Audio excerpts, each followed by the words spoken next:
Dr.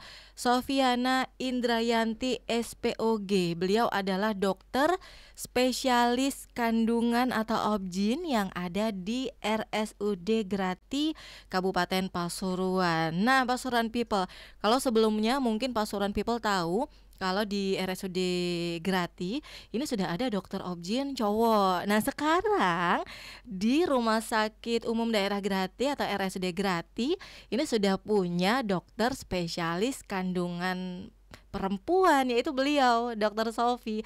Jadi dokter, kita sapa dulu Pasuruan People-nya. Halo, selamat siang dokter. Selamat siang, halo. Nah dokter, ini sejak kapan dokter mulai ada di RSUD Grati, Dokter Sofi? Iya, saya aktif di RSUD Grati sejak 1 Juni 2024. 1 Juni 2024. Dan sebagai PNS ya dokter ya? Iya, Alhamdulillah. Dan untuk topik kali ini nih Pasuruan People, kita ingatkan Anda kembali ya seputar peringatan Hari Bidan Nasional. Kita sama-sama akan mengetahui kenali kehamilan resiko tinggi. Dan Anda Pasuruan People bisa menyimak obrolan kami di radio.pasuruancap.go.id live streamingnya, atau Anda bisa langsung saksikan di laman YouTube-nya Radio Suara Pasuruan. Nanti Anda bisa ikut bergabung ke jalur WhatsApp ya, nomor interaktifnya 081130600107. Nah dokter, tema siang hari ini adalah kehamilan resiko tinggi. Yang dimaksud dengan kehamilan resiko tinggi, ini kehamilan yang bagaimana sih dok? Ya, baik. Jadi memang kehamilan itu kan suatu peristiwa alamiah ya. Jadi bukan suatu penyakit gitu. Jadi semua wanita hamil itu sebenarnya beresiko. Jadi kalau nanti kita kasih kriteria gitu adalah kriteria 2. Untuk definisinya sendiri, kehamilan resiko tinggi adalah kehamilan yang berpotensi membahayakan ibu dan janin. Jadi ada kan ibu hamil yang biasa-biasa selama dari hamil awal dengan persalinan, juga yang di tengah-tengah juga bermasalah, dan itu kita bisa lihat sejak dari awal gitu. Oke, itu berarti yang berpotensi membahayakan, jadi bisa mengancam ibunya maupun janinnya gitu. Oke, berarti saat kehamilan pun kita sebagai ibu dan ayahnya ini harus benar-benar memperhatikan ya dok? Ya, tentu saja. Karena memang semua ibu hamil itu sebenarnya beresiko. Jadi nanti kita akan bagi ada resiko rendah, resiko tinggi, dan resiko sangat tinggi. Kita kali ini akan lebih belajar tentang untuk kehamilan yang resiko tinggi. Oke, nah untuk kali ini temanya adalah tentang kehamilan resiko tinggi. Kriteria nih dok yang mesti kita perlu ketahui juga.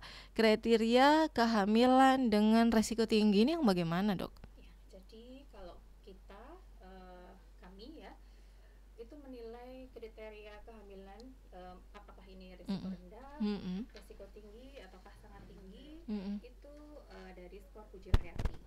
Ya, nah itu di situ di ibu hamil itu sudah dapat skor 2. Jadi memang semua kehamilan adalah beresiko, tapi ada yang rendah dan tinggi tadi ya. Kemudian untuk yang nilai berikutnya itu sudah termasuk resiko tinggi. Nah itu ada yang bisa kita kenali dari sekedar tanya jawab saja, bisa juga dari pemeriksaan ya.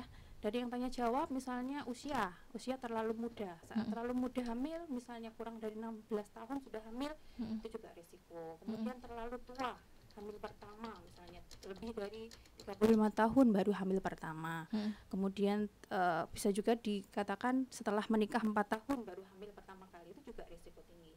Kemudian juga pasien dengan usia yang lebih dari 35 tahun walaupun bukan hamil pertama juga termasuk. Kemudian terlalu banyak anak, 4 atau lebih. Kemudian terlalu dekat jaraknya, misalnya kurang dari 2 tahun, seperti itu. Kemudian riwayat yang dulu bisa juga kita tanyakan, mungkin lahirnya pernah dengan bantuan alat, misalnya harus vakum, harus pakai bantuan alat seperti itu ya, atau mungkin pernah operasi. Nah itu bisa kita tanyakan, itu juga ada skornya.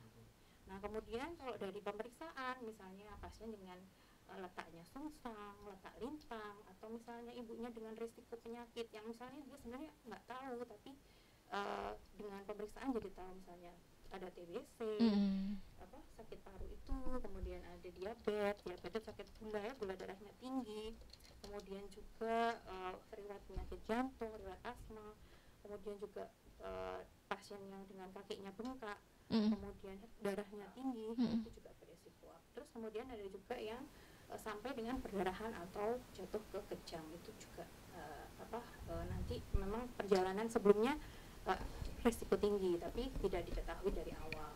Oke, nah tadi dokter sedikit menginformasikan seputar seharusnya usia pernikahan nih dok, agar tidak terjadi yang namanya kehamilan risiko tinggi.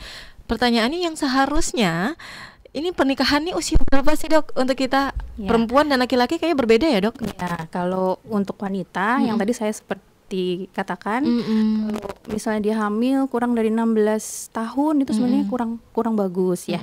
Jadi memang kalau dari ini juga dari usia 20 tahun ya, kita kalau menikahnya monggo terserah, tapi kita membicarakan soal hamilnya, kesiapan reproduksi dari pasien itu. Sebenarnya di usia siap reproduksi itu 20 tahun kalau untuk wanita gitu. 20 tahun untuk kematangan organ-organnya ya dok?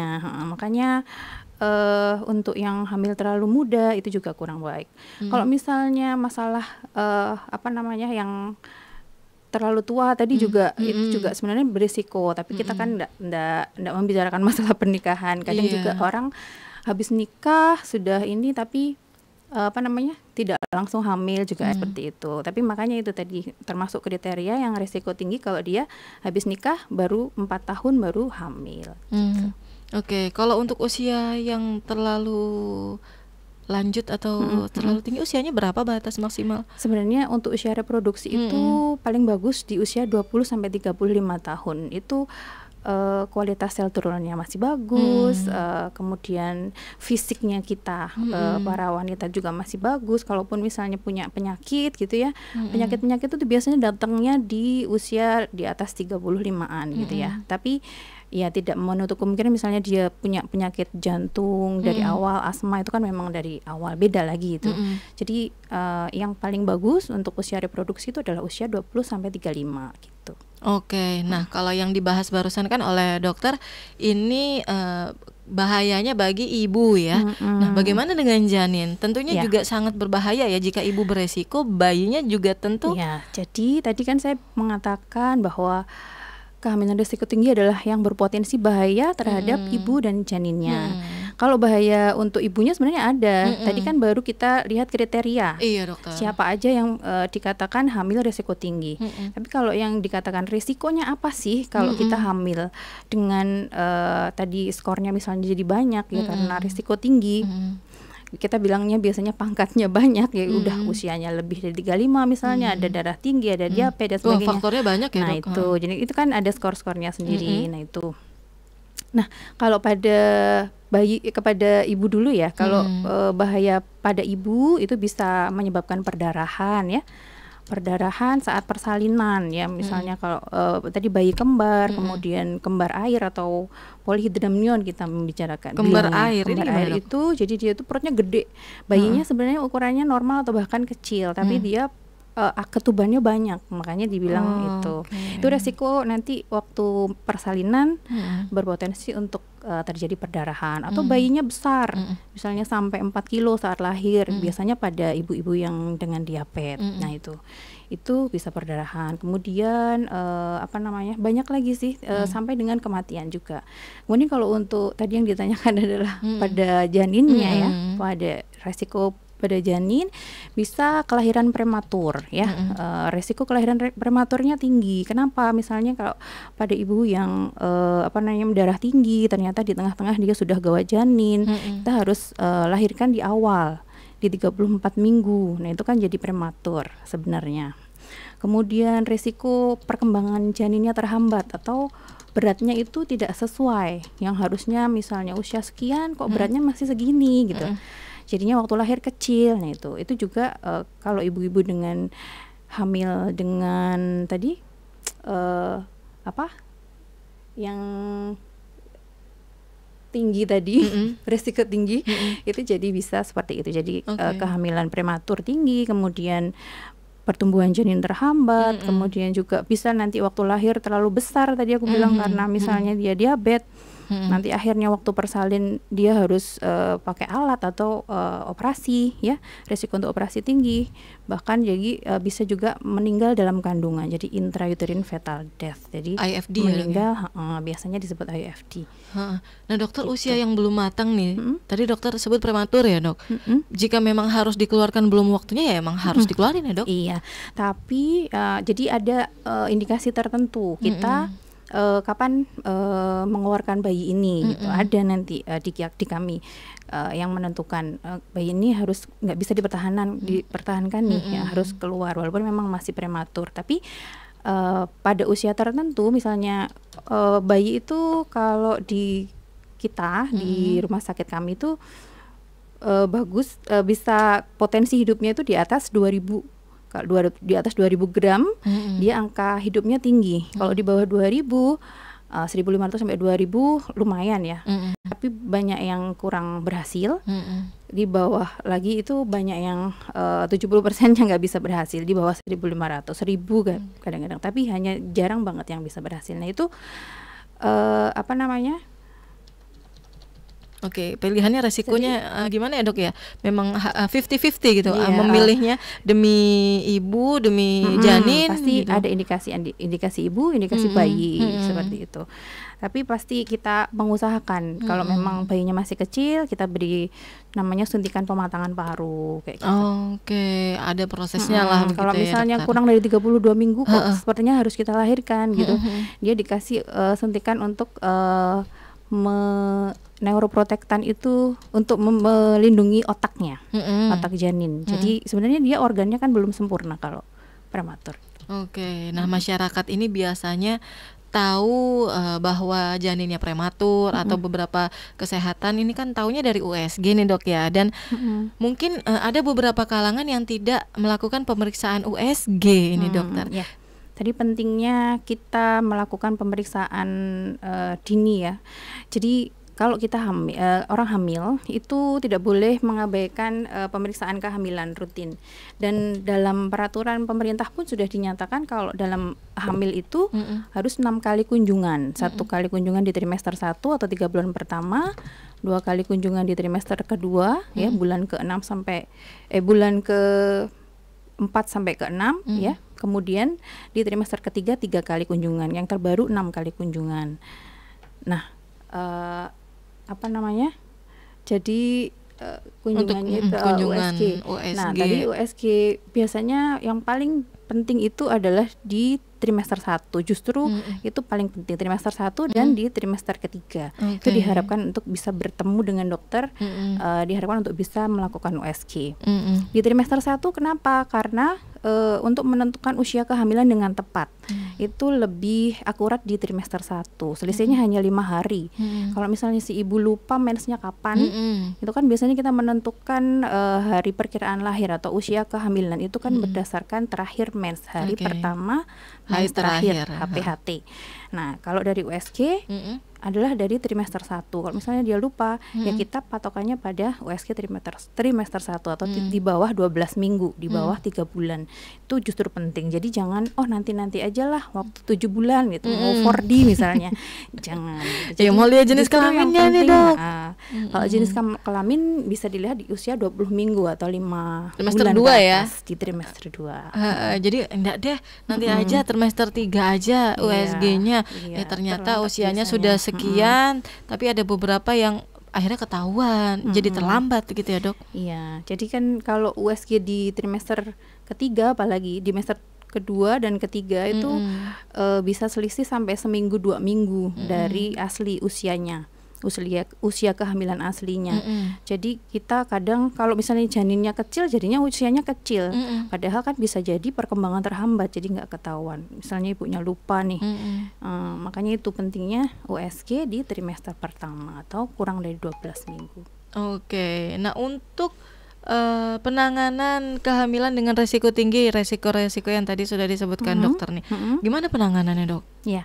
Jadi tujuannya apa sih kita membedakan ibu hamil dengan risiko rendah dan risiko tinggi, risiko sangat tinggi. Ini untuk rujukan terencana. Jadi kalau kita menemukan ibu hamil, risikonya kok sudah risiko tinggi. Jadi sebenarnya kalau kita pakai skor Bujiro Hayati itu ada nilai, di situ ada poin-poinnya. Nanti Bu Bidan, semua Bu Bidan insya Allah tahu ya. Jadi ada ibu hamil semua langsung poinnya 2, skornya 2. Yang lain-lain skornya 4, misalnya usia tadi ya, usia dan lain-lain 4. Kemudian bekas sesar itu 8, letak sungsang sudah langsung 8. Ada skornya sendiri ya dok? Ada skornya. Jadi kalau nilainya 2 itu bisa melahirkan di bidan. Kalau skornya 6 sampai 10 itu melahirkannya di bidan dokter atau dokter. Bidan atau dokter. Bidan masih bisa untuk hal-hal tertentu, misalnya skor 6 atau 8 misalnya, yang tidak, oh ini benar-benar bukan indikasi harus dokter gitu, bisa. Jadi di 6 itu bloknya kuning ya, kalau misalnya ini kayak lampu itu. Kalau hijau itu benar-benar boleh bidan, benar-benar resiko rendah tanpa penyulit apapun gitu ya. Terus kalau udah skornya 12 ya, itu benar-benar harus di rumah sakit dan dengan dokter. Oke, nah caranya tahu berapa skornya itu tadi kita harus memeriksakan diri ya dok. Memeriksakan diri ke Bu Bidan, ke Puskesmas, Vaskes 1 gitu ya, paling enggak seperti itu. Oke, berapa waktu yang tepat untuk kita memeriksakan diri? Kadang-kadang dengan kesibukan kita yang padat, kita ini abai, lupa dan lain sebagainya. Paling nggak mungkin kalau nggak ke dokter, ke bidan gitu ya dok ya? Iya, ya tadi sudah saya singgung juga di awal, kalau minimal selama kita hamil 9 bulan itu ada 6 kali kunjungan. Kunjungan pertama di 3 bulan pertama sampai 12 minggu ya. Kemudian di trimester 2 kali, kemudian di trimester 3 kali, dengan untuk trimester 1 ini diusahakan dengan dokter. Kemudian di trimester 3 kan ada 3 kali kunjungan tuh jatahnya. Itu minimal 1 kali dilakukan oleh dokter. Gitu. Kalau bisa dengan dokter semua juga lebih baik ya dok ya. Monggo kalau itu pilihan. Yang penting kita periksa kehamilan, jangan abai ya, dari sejak awal kehamilan. Ke Bu Bidan juga monggo. Kalau memang ada risiko tinggi nanti Bu Bidan akan merujuk seperti itu. Nah tentunya kalau sudah periksa lalu ada sesuatu hal yang ternyata itu berbahaya, apalagi seputar kehamilan resiko tinggi, lalu apa yang harus kita lakukan dokter? Ya itu tadi, yang harus dilakukan adalah mengikuti instruksi Bu Bidannya. Nah, jadi kan tadi sudah di scoring pasti sama Bu Bidan, ini nih resiko tinggi nih, letaknya sungsang misalnya, usianya udah lebih dari 35, ya udah berarti ada, atau mungkin ada penyakit menular, misalnya dia ternyata dari screening ada hepatitis B atau mungkin sifilis, itu juga termasuk risiko tinggi gitu. Dan sebenarnya di Puskesmas itu ada program kan ANC namanya antenatal care atau pemeriksaan kehamilan secara rutin ya. Di situ juga sudah ada paket pemeriksaan untuk tadi untuk infeksi yang sering ya, infeksi yang paling sering dan kita kita perhatikan sekali tadi HIV, sifilis dan hepatitis B. Dan itu sudah ada. Kemudian dicek juga golongan darahnya, kemudian HB-nya berapa, ada anemia apa enggak, seperti itu. Itu nanti akan dirujuk, makanya rujukan terencana. Kalau kita sudah screening dari awal, akan lebih bagus rujukan terencananya. Bukan pas tiba-tiba udah mau lahiran tapi baru tahu gitu. Baru tahu ini dulu ini letaknya sungsang lah atau darah tinggi gitu. Atau ada hepatitis B baru tahu di terakhir-terakhir gitu. Itu ya resiko penularannya lebih besar kalau misalnya tidak ada pencegahannya dari awal gitu. Nah untuk resiko tertinggi ini adalah kematian ibu ya dok. Nah bagaimana seputar bahayanya angka kematian ibu sebenarnya dokter? Ini sebenarnya penyebab dari kematian ibu sendiri ini terbanyak apa sih dok?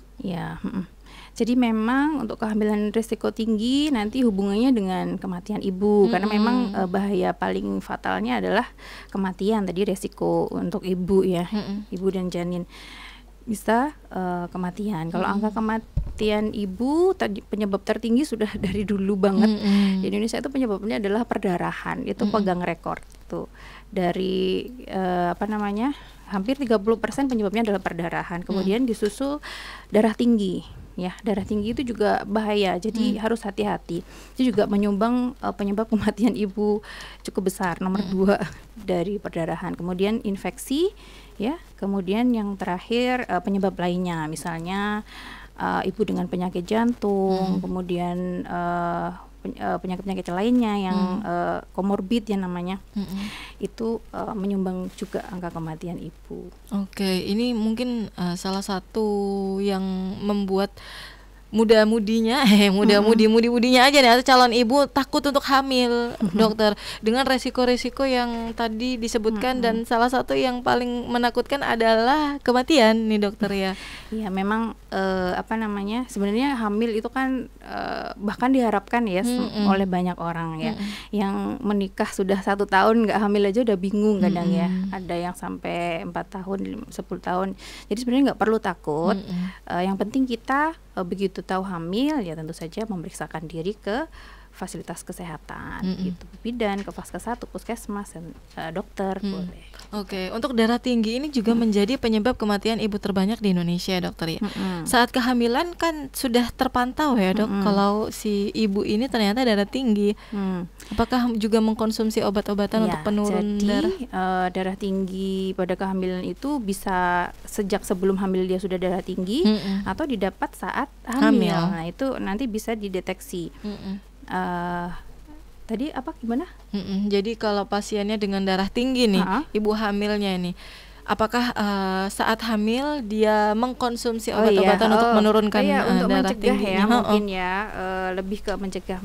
Itu sebenarnya hipertensi dalam kehamilan namanya, yang didapat saat hamil itu sebenarnya bisa dicegah, yang nanti berkembang menjadi preeklamsia, namanya keracunan plasenta, keracunan kehamilan orang bilang kalau membahasakan ke awam. Jadi di akhir, jadi biasanya darahnya tinggi, ibunya kakinya bengkak. Nah itu sebenarnya bisa dicegah sejak awal kalau misalnya dia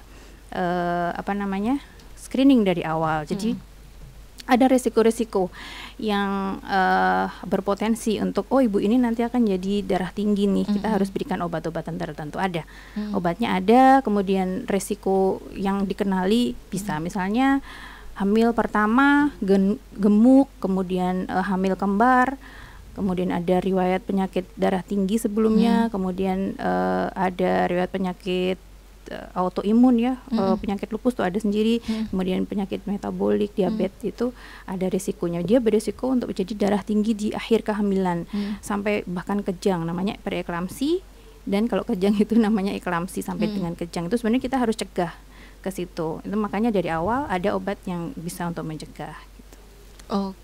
Tapi ya tidak semuanya ini ya berhasil ya. Biasanya kadang-kadang karena mungkin minumnya nggak teratur. Harusnya di usia 12 minggu kalau sudah ada potensi ibu ini bakalan hipertensi ya, bakalan darah tinggi, itu kita kasih obatnya di usia 12 minggu atau mungkin mulai dari 16 minggu sampai 36 minggu.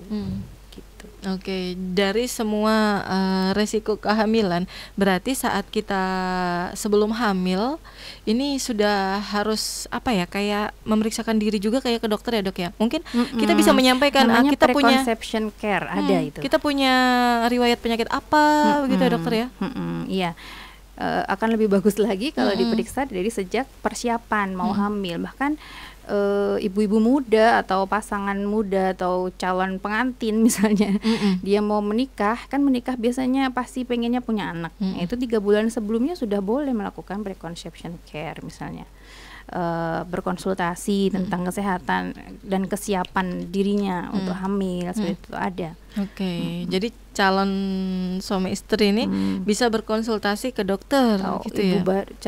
Bukan calon aja ya, pasangan baru. Pasangan baru. Kalau mereka belum menikah bisa dokter untuk konsultasi nih misalkan. Kalau belum menikah biasanya kita ini dulu pastikan dulu bahwa dia akan menikah, tapi biasanya jarang sih. Yang lebih ini kan yang sudah mereka yang sudah menikah gitu. Begitu itu ya, justru untuk konsultasi kesehatannya. Untuk kesehatannya menyiapkan kandungannya itu di 3 bulan pertama boleh sudah minum obat vitamin hamil, karena bisa karena untuk persiapan rahimnya, kandungannya, mikronutriennya harus dipenuhi dulu. Jadi nanti saat dia hamil, konsepsi, nah itu akan berhasil lebih bagus gitu. Gitu. Jadi Pasuruan People kalau mau konsultasi nggak usah sungkan-sungkan ya. Boleh ya. Apalagi dokter Sofi ini ada di RSUD Grati. Kalau pengen yang sama-sama ceweknya nih ya, monggo bisa langsung datang ke RSUD Grati begitu ya. Nah di sini ya tuntutan seorang suami atau peran seorang suami juga anggota keluarga yang lain juga sangat berarti ya dok. Apalagi untuk ibu hamil, biasanya kan kalau ibu hamil ini emosi ini nggak kekontrol dokter. Iya, memang ibu hamil tuh butuh dukungan fisik dan emosional. Itu makanya dukungan dan peran dari suami terutama ya, kemudian juga keluarga terdekat, atau bahkan mungkin kalau nggak ada semua tetangganya itu juga harus siaga ya, harus aware ada ibu hamil gitu. Misalnya sudah hamil tua kok sampai misalnya ada sesuatu, itu harus segera dibantu untuk periksa. Gitu. Oke, berarti suami juga perlu diajak konsultasi ya dok ya, nggak cuman ibu hamilnya aja ya? Iya, sebenarnya begitu yang baik ya. Jadi tahu perkembangan calon janinnya nggak cuma ibunya saja gitu. Jadi ayahnya juga gitu. Kecuali kalau ada kesibukan ya mungkin sekali-kali nggak ditemani nggak masalah. Yang penting dukungan ya, dukungan baik secara moral, secara materi, secara fisik, itu juga semuanya spiritual butuh. Oke, nah Pastoran People, kalau sang istri tercinta saat ini sedang hamil ya kondisinya, ada yang mau ditanyakan juga sama beliaunya, silakan, kita masih ada waktu di 081130600107. Tapi sebelumnya kita kasih yang ini dulu, jangan kemana-mana, stay tune di Suara Pasuruan.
Suara Pasuruan FM 107 tiada henti menginspirasi.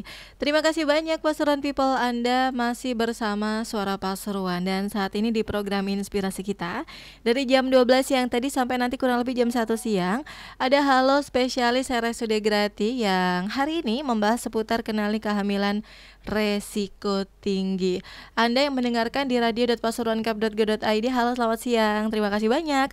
Untuk Anda juga yang saat ini sedang menyimak di kanal YouTube-nya Radio Suara Pasuruan juga halo selamat siang. Masih ada kesempatan untuk menanyakan seputar kehamilan resiko tinggi di nomor interaktif jalur WhatsApp ya, 0811 30606107. Nah, Pasuruan People masih bareng sama Dokter Sofi ya, dimana tadi Anggun sudah menanyakan seputar apa sih pengertian dari kehamilan dengan resiko tinggi, lalu kriteria yang bagaimana dan yang perlu diwaspadai juga seputar kehamilan resiko tinggi pada ibu maupun pada janinnya. Dan mungkin mumpung masih ada kesempatan Anggun untuk bertanya ya sama beliaunya, ini mau nanyakan seputar tanda bahaya nih saat kehamilan. Kita masih pengen tahu seputar bagaimana sih tanda bahayanya dokter untuk kehamilan resiko tinggi ini. Jadi kalau tanda bahaya itu yang harus segera periksa itu misalnya perdarahan ya. Perdarahan baik di trimester 1 atau saat kehamilan muda ataupun di saat mendekati persalinan. Itu merupakan tanda bahaya, nggak boleh itu. Kalau di trimester 1 mungkin ancaman keguguran ya namanya. Kalau di trimester kedua, ketiga itu biasanya karena plasentanya di bawah, itu juga merupakan tanda bahaya. Dia perdarahan. Seharusnya di mana dokter? Plasentanya itu plasenta itu ari-ari ya. Jadi ari-ari itu tertanamnya kan bayangkan kalau dinding dalam rahim itu yang dekat dengan jalan lahir itu bawah ya namanya. Nah, seharusnya tertanamnya di ujung di atas, di puncak rahim atau di depan atau di bagian dinding belakang di atas, tapi tidak menutupi jalan lahir. Itu masih aman, biasanya nggak akan perdarahan. Tapi kalau begitu ari-ari tadi tertanamnya dekat dengan jalan lahir apalagi menutupi, itu namanya plasenta previa atau yang menutupi jalan lahir, biasanya ada tanda perdarahan atau kadang sebelum perdarahan ada bercak-bercak dulu. Gitu. Terus kemudian tanda bahaya lainnya misalnya diketahui di akhir-akhir kehamilan kok kakinya bengkak, pusing, kemudian ada setelah ditensi tekanan darah tinggi, itu juga segera harus memeriksakan diri gitu. Kemudian juga atau bahkan kalau sampai nggak ketahuan bisa sampai kejang ibunya, eklamsi namanya, keracunan kehamilan yang dia sampai menyebabkan kejang. Itu merupakan tanda bahaya. Sebelum itu terjadi sebaiknya segera periksa kalau misalnya ada rasa pusing atau ada sedikit bercak-bercak atau perdarahan saat kehamilan gitu.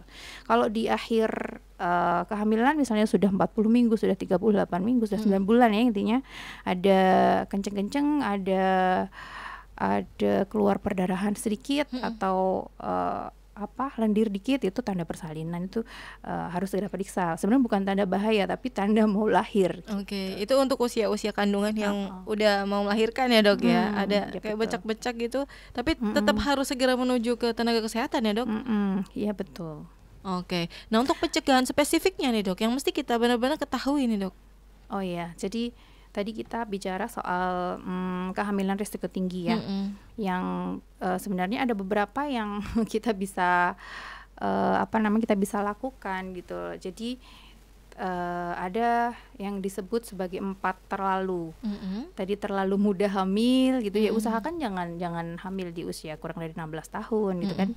Kemudian atau terlalu tua ya, di atas usia 35 tahun, atau terlalu dekat jarak anaknya kurang dari 2 tahun. Kemudian juga terlalu banyak anaknya ke-4, ke-5 dan sebagainya. 4, 3 itu sebenarnya udah lumayan banyak. Jadi itu yang mungkin untuk yang bisa dicegah. Kalau misalnya tingginya kurang dari 145 kan juga sebenarnya termasuk bagian dari salah satu faktor disebut sebagai resiko tinggi gitu. Tapi kan kita nggak bisa cegah kan, gimana kan sudah seperti itu tingginya. Kemudian penyakit, ibu dengan punya penyakit tadi itu kan kita nggak bisa mencegahnya gitu. Tadi yang paling mungkin bisa kita lakukan ya yang di usia tadi yang 4 terlalu itu kalau bisa hindari, jangan hamil di situ. Terlalu dekat, terlalu banyak, terlalu muda, terlalu tua. Oke. Untuk penggunaan KB seharusnya bagaimana dokter? Apakah memang Maksudnya? kita nih para ibu nih memang harus menggunakan KB agar tidak terlalu dekat tadi jaraknya begitu dokter? Jadi memang salah satu fungsi kontrasepsi kan untuk menjaraki, untuk ini kan jarak anak ya, jarak anak yang ideal gitu ya. Jadi memang kalau ya lebih dari 2 tahun seperti itu sebaiknya memang yang paling bagus ya dengan kontrasepsi. Kontrasepsi nggak harus dengan suntik, nggak harus dengan pil, nggak harus dengan yang invasif ya. Mungkin bisa dengan kalender kalau paham ya. Tapi ini harus pemahamannya lebih bagus ya. Kalender atau mungkin dengan kondom seperti itu. Tapi hierarki tertinggi kalau kontrasepsi itu memang adalah steril yang pertama. Yang kedua pemasangan spiral gitu. Oke, mungkin untuk konsultasinya ya harus ke dokter aja ya dok ya untuk pemilihan untuk kontrasepsinya ya. Dan ada beberapa penyakit tertentu yang pasien ini nggak boleh pakai hormon. Gitu. Mungkin risiko orang yang dengan autoimun atau pasien dengan darah tinggi seperti itu. Oke. Oh ya mohon maaf tadi gitu ya? Ngomongkan menjaraki anak itu kalau steril kan nggak. Bukan salah satu ini. Kalau misalnya udah banyak anak baru steril atau mungkin usianya sudah sangat risiko tinggi nih seperti itu. Ada hal-hal yang mesti disesuaikan dulu sebelum harus steril ya dok. Oh iya tentu. Dan itu nggak gampang steril itu pasti harus persetujuan dari suaminya, dari si ibu itu sendiri, pasien itu sendiri seperti itu. Oke, nah dokter karena kita juga sudah ada di menit-menit akhir nih dok, closing statement yang ingin disampaikan kepada pastoran people yang saat ini sedang mendengarkan seputar tema kehamilan resiko tinggi ini dok. Oh baik, jadi pesannya kenali kehamilan resiko tinggi. Tadi sudah yang saya jelaskan juga tentang usianya dan lain-lain tadi. Dan setiap kehamilan itu beresiko, jadi kita harus aware gitu ya. Dan harus memeriksakan sejak dini, itu yang paling penting. Jadi sehingga akan bisa dilakukan rujukan berencana kalau sudah diketahui skornya, sudah di screening dari awal, akan lebih baik hasilnya gitu. Dan termasuk nanti persiapan persalinannya di mana itu sudah harus ditentukan sejak tidak mendekati mau bersalin gitu. Nggak dadakan juga ya dok ya. Betul. Oke, dan yang paling penting juga nih pastoran people kita sampaikan lagi untuk Anda ya. Kalau pastoran people ingin ke RSUD Grati ya, barangkali mau konsultasi seputar kehamilan dan lain sebagainya, karena di sana di RSUD Grati kini sudah punya dokter spesialis kandungan perempuan, Dokter Sofi. Ya, sangat welcome. Apalagi perempuan ya kadang agak kurang ini ya kalau sama laki-laki, malu ya, dan lain sebagainya lah ya, ada beberapa sama wanita aja kadang-kadang suka malu gitu ya. Jadi silakan, jadi bisa jadi salah satu opsi gitu kalau ingin ke dokter kandungan perempuan. Baik, terima kasih banyak dokter untuk ilmunya yang sudah dibagi. Semoga bermanfaat untuk kita semua. Ya pastoran people, baru saja kita sudah ngobrol ya dan mendengarkan informasi yang sangat menarik, sangat memberikan banyak manfaat terutama untuk kita nih kaum ibu ya, seputar kenali kehamilan resiko tinggi. Bersama dengan narasumber kita Dr. Sofiana Indrayanti SPOG.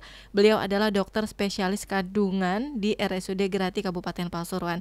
Sekalian yang aku juga harus pamit undur diri dari Inspirasi Kita, program yang hanya ada di LPPL Suara Pasuruan.